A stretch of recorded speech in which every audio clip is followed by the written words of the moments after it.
The polished mahogany doors of Sterling Innovations' executive suite swung open, but Marcus Sullivan didn't recognize the woman seated behind the CEO desk as the wife he divorced 3 months earlier.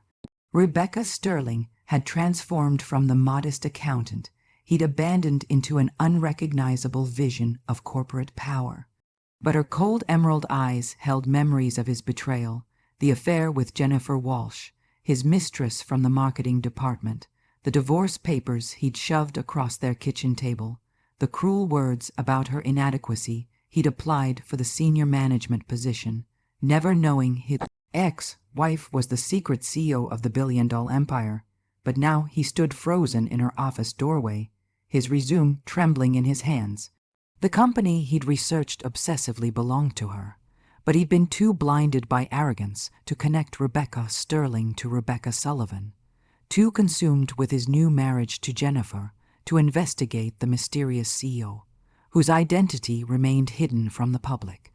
His mouth opened to speak, but no words emerged as Rebecca's perfectly manicured fingers tapped against documents that revealed not just her position, but something far more devastating.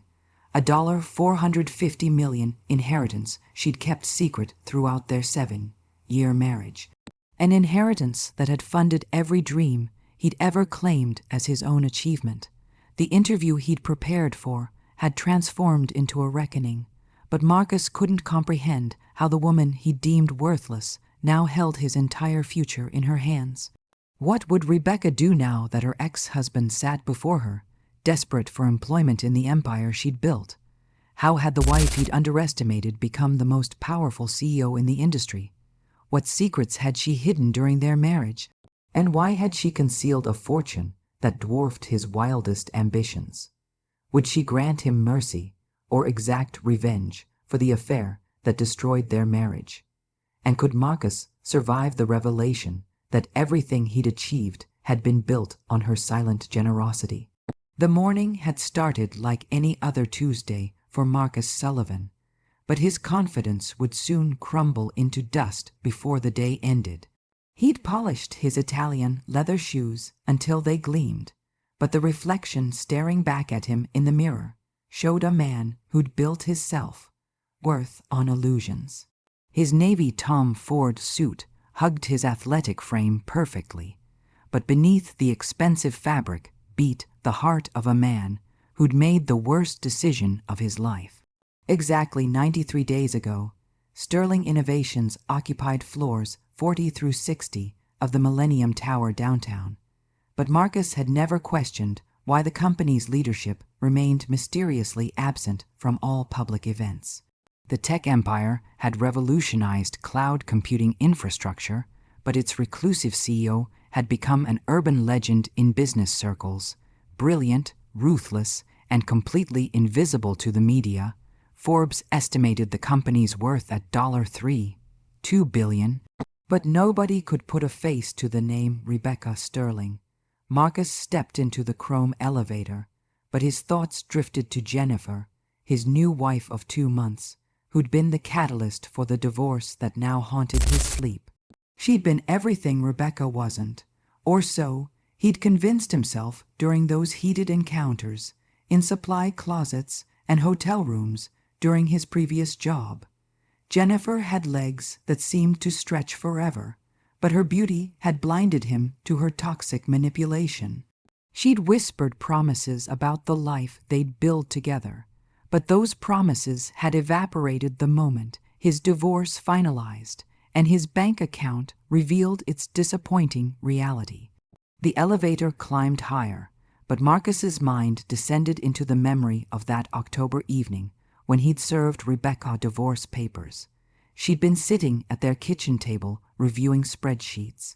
But her dedication to her work had always irritated him, made him feel small, insignificant, like an accessory to her life rather than its centerpiece. He'd accused her of being married to her career.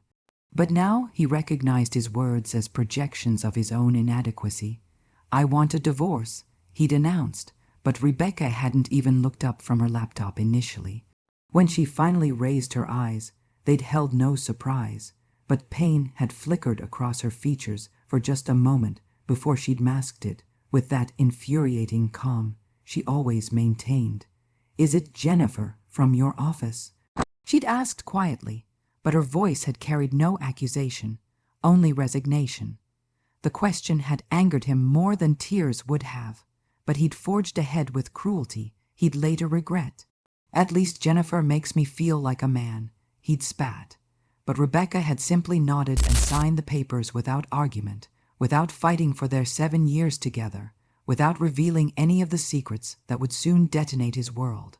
The elevator dinged at floor 55, but Marcus' stomach lurched for reasons having nothing to do with the rapid ascent. The reception area screamed money, abstract art that probably cost more than his annual salary, furniture that belonged in design museums, and a receptionist whose beauty rivaled any model's, but whose eyes assessed him with the coldness of someone who saw through his carefully constructed facade. "Marcus Sullivan for the 10:00 interview," he announced, but his voice cracked slightly on his own name. The receptionist smiled without warmth, but her fingers flew across her keyboard with practiced efficiency. "M. Sterling is ready for you. Conference room A, down the hall, last door on your right," she instructed, but something in her tone made the hair on his neck stand up, a knowing quality that suggested she understood something he didn't. Marcus' shoes clicked against marble floors, but each step felt heavier than the last. Hallway displayed photographs of Sterling Innovations' achievements, groundbreaking software launches, charity initiatives, partnership announcements with Fortune 500 companies, but one detail nagged at his consciousness. Every photo carefully avoided showing the CEO face, always capturing her from behind or in shadow. The conference room door stood slightly ajar, but Marcus paused to straighten his tie and check his reflection in the glass wall. He looked good. He always looked good. But for the first time in his life, he wondered if his appearance might not be enough to carry him through this interview. The position paid $340,000 annually, but more importantly, it represented a lifeline after Jennifer's spending habits had decimated his savings in their brief marriage.